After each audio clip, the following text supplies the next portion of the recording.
really was the Zodiac Killer? This chilling question has haunted both investigators and the public for over half a century, with the case remaining one of the most notorious unsolved murder series in American history. Our tale begins in the late 60s, in Northern California, where an unknown assailant, who would later be known as the Zodiac Killer, began his reign of terror. The first known Zodiac murder occurred in December 1968, when a young couple was brutally shot in their vehicle. The anonymity of the killer, coupled with his seemingly random attacks, sent shockwaves through communities, instilling a deep-seated fear that lingered for years. The Zodiac Killer didn't stop at murder.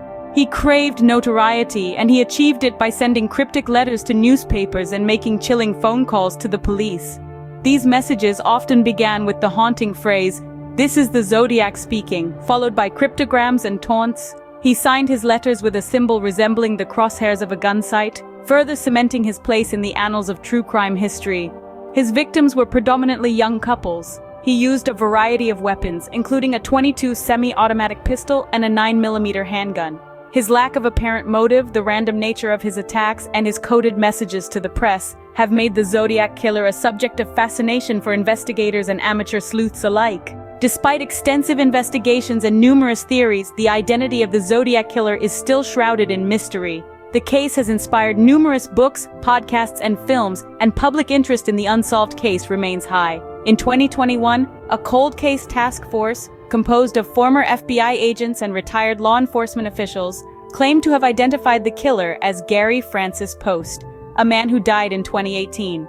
However, both the FBI and the San Francisco Police Department have remained silent on this claim, keeping the investigation into the Zodiac Killer open. So we return to our opening question: who really was the Zodiac Killer? As it stands, this question remains unanswered, turning this case into one of the most infamous unsolved mysteries of our time. The identity of the Zodiac Killer continues to elude us, his shadowy figure fading into the annals of true crime history, but his chilling legacy forever imprinted in our collective memory.